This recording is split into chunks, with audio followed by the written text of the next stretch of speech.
So I saw a video that another pitching coach just recently did where she made a video over her two least favorite drills or drills that she thinks don't work, or I forgot how she worded it, but basically she doesn't think much of these drills.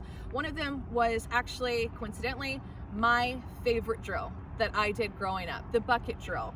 And why I think that it's important is because there are different ways to do things. Every coach is going to have their strengths, their knowledge, what they teach the best, how they communicate it the best. And just because one thing works for one person, it doesn't mean that it's going to work for everybody. That's not life. That's not how softball is. That's not how pitching is.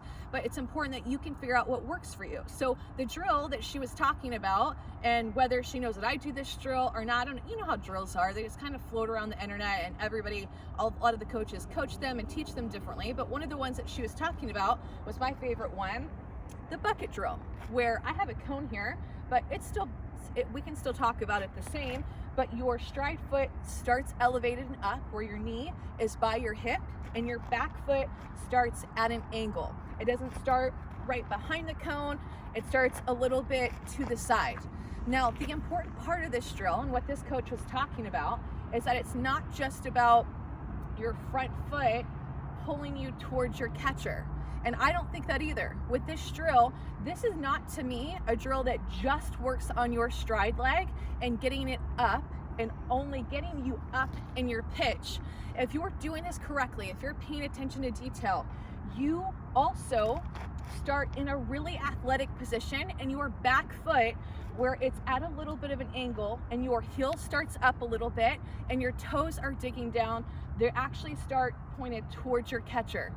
So I'll go through it once here, little balance. This knee starts bent, it's up by my hip, but it's not just about this stride foot going up, it's about the push of my back foot at the same time pushing me toward my catcher. So it will look like this as I get my balance. Do it one more time. Important part here is that, again, I start with a little bit of leverage in that back foot to help me push towards my catcher, and that I wait, as I keep my weight back, I wait for my wind up to happen, and then my hands will pull me toward my catcher and also pull my front leg up. Now, at the same time, you do not have to have your front leg look like this. You're just gonna go up. Your front leg and your back leg work together. Your front leg pulls you towards your catcher, while your back leg pushes against the ground and carries underneath you. One more time.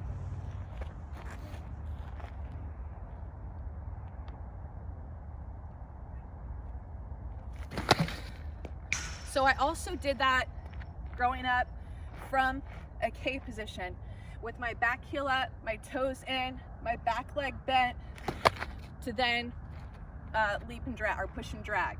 So the important part, I'm telling you, there's a lot to it, but this is a drill I did over and over and over again. So I think I turned out okay.